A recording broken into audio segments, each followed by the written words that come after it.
When it's done, it's going to be one of our region's smaller parks and certainly one of the narrowest, but construction's underway on the Mon Wharf landing in downtown Pittsburgh. The groundbreaking for the park, which runs along the edge of the Monongahela River from the Smithfield Street Bridge to Point State Park, is another milestone toward the completion of the Great Allegheny Passage, the biking and hiking trail that connects Pittsburgh to Washington, D.C.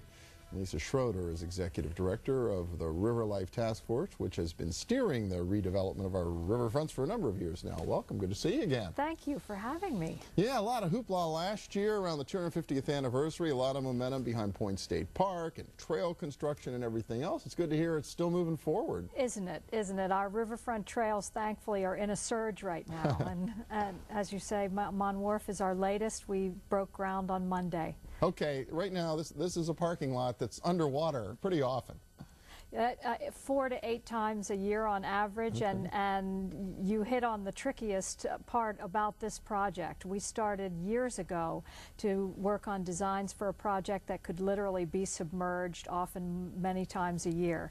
And we've had the finest landscape architects in the land, and La Quattro Bonsi, local firm, helping us to design a landscape and paving and furniture that will literally survive floodwaters. Well, and for people who don't know, I mean, if you've ever been to downtown Pittsburgh, you've probably driven along the Mon Wharf up on the Parkway East.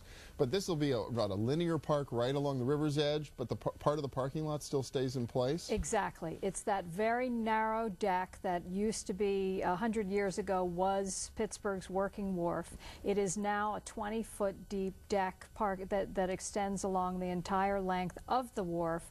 And it's almost impassable now. By moving the parking from the river edge back below the elevated parkway, we free up the 20-foot deck, which is actually south-facing and right on the water's level. And that's key because it's a terrific place for kayaks to tie up and motorboats to tie up.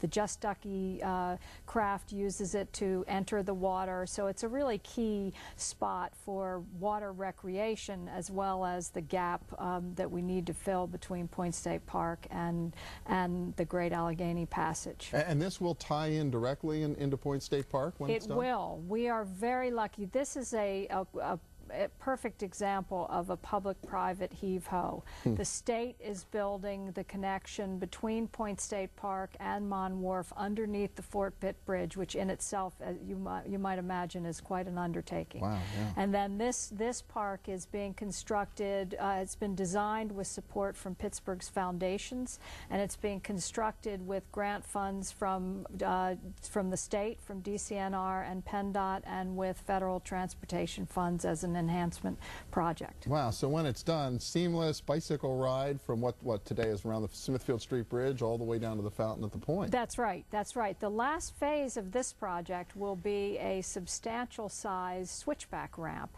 because the Mon Wharf is 40 feet below the Smithfield Street Bridge, and the Smithfield Street Bridge currently is the beginning or the end of the Eliza Furnace Trail and the Great Allegheny Passage, one of the most heavily used trail systems in the region.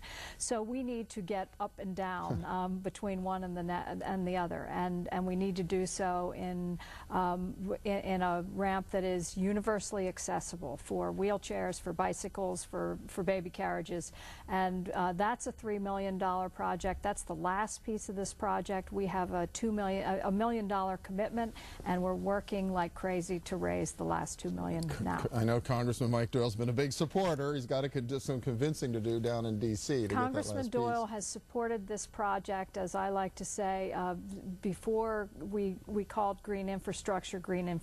He's been a steady champion, and we really appreciate his support of taking it all the way home. Okay, so some question as to timing on the switchback, but a couple of other Riverfront Trail segments look like they're going to start moving forward again. One is what, the convention center, and then around the casino. That's right. 5 projects are actually going into construction or in construction in the next 12 to 18 months. Point State Park is fully under construction now as the largest state park project in Commonwealth history, and sections of the park are opening over the next 2 years, and hopefully everyone has gone down to enjoy the lawn, which opened this past summer. The Convention Center Park Trail project, which is a tremendously innovative project that links both the water level and the main level of the Convention Center to the Point Park and the Allegheny River, down river and up river to the Strip District. So it's another one of these very, very needed connections between the city grid and the water.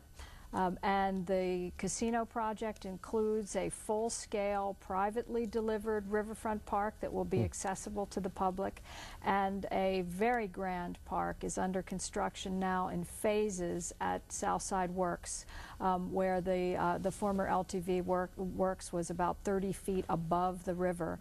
Now Southside Works and the great redevelopment that's happening there will be connected with a park that includes entertainment space and a great water landing at the base. Wow. So this whole vision, this Three Rivers Park vision of a continuous trail around the confluence of the river, it's beginning to fall into place. It really is. Within in about 24 months, we'll be 80% finished, wow, if all goes well. Pretty amazing. So, well, Lisa Schroeder from the RiverLife Task Force, congratulations. Thanks so much. Well, thank you, and thank you for your help and your support connecting to the Gap Trail. You were tireless.